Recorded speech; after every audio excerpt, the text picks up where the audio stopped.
po. Hello po. Magandang araw po sa inyong lahat. This is your tactical guy Mark.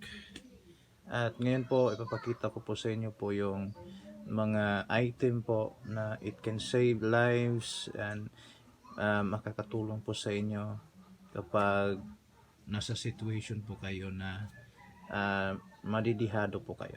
Okay, so first item po na ipapakita ko po sa inyo is taran! Okay. Okay, it's a paracord bracelet. Okay. So ito po ay ginagamit pang tali.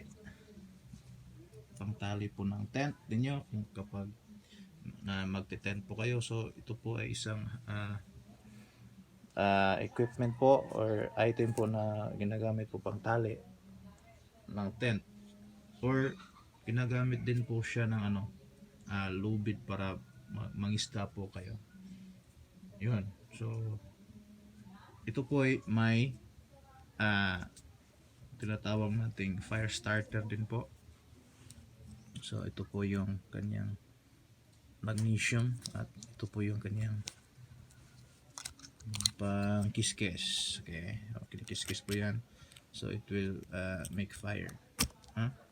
Try natin yan, kita nyo yan. Okay, so yun. Then may whistle din po yung paracord. So yan. So iba't ibang klase po yung paracord. May fishing equipment po nasa gitna, nilagay nila, may pa. So iba't ibang klase po ang paracord. So itong paracord po na nasa akin po, tatlong item lang po ang nasa kanya. So yung cord, yung fire starter at yung whistle. So okay, it's okay. So second item po is my flashlight. So ito po ay napaka magandang item na dadalhin nyo po kahit saan, kasi hindi natin alam, mas stranded po kayo. If you're going somewhere else, then na-stranded po kayo, yung motor nyo na tumirik or yung sasakyan po ninyo tumirik po sa hindi ninyo kabisadong lugar, and then nagabihan kayo. So essential po na bring po flashlight. At saka if magka-camping po kayo, punta kayo ng woods, so flashlight po gamit na gamit po.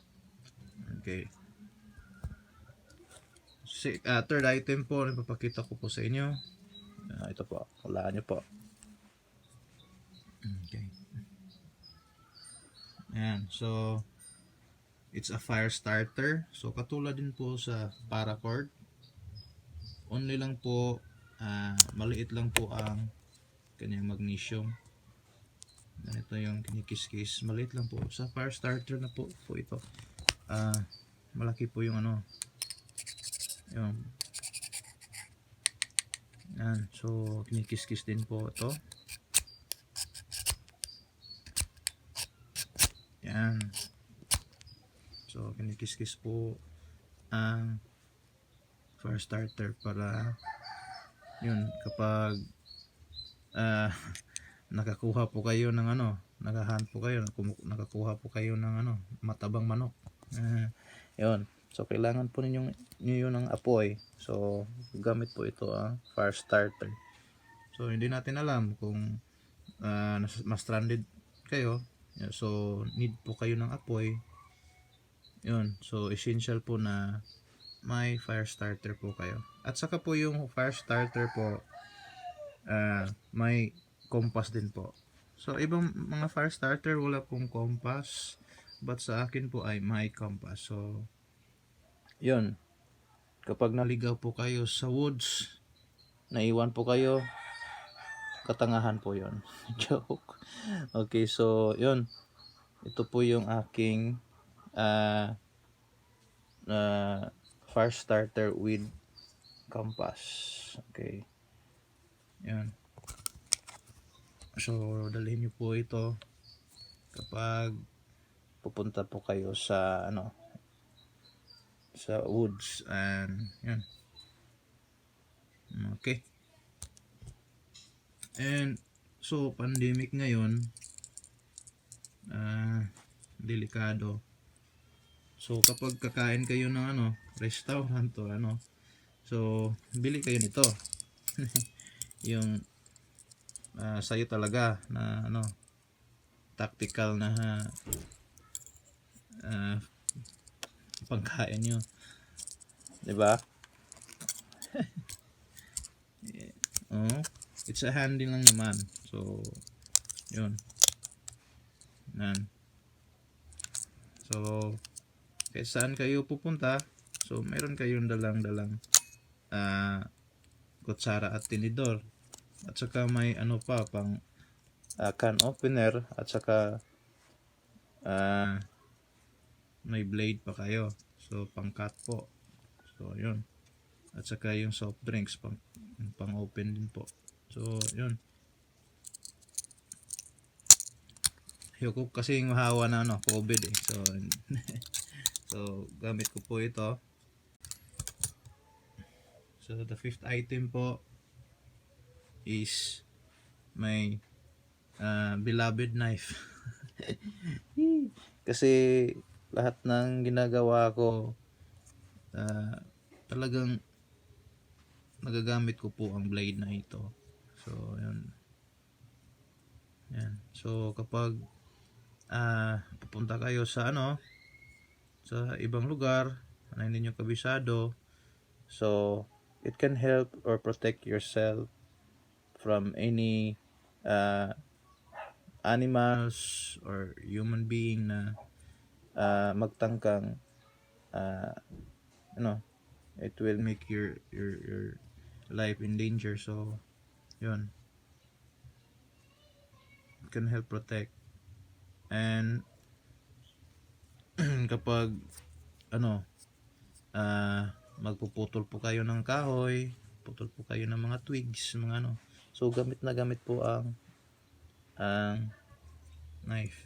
Yun. So pag nakakuha po kayo ng yung manok, yun, so gamit na gamit po ang knife. So yan lang po yung mga everyday carry ko po na ginagamit.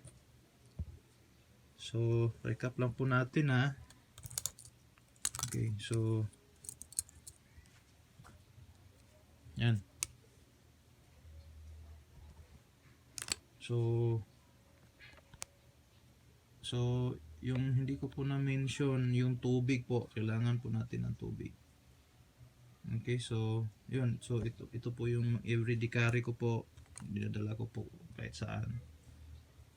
Kasi hindi natin alam, may nangangailangan ng situational.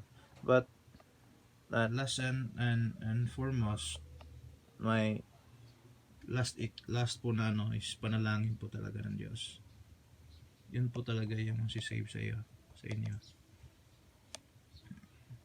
So manalangin po talaga tayo sa Panginoon.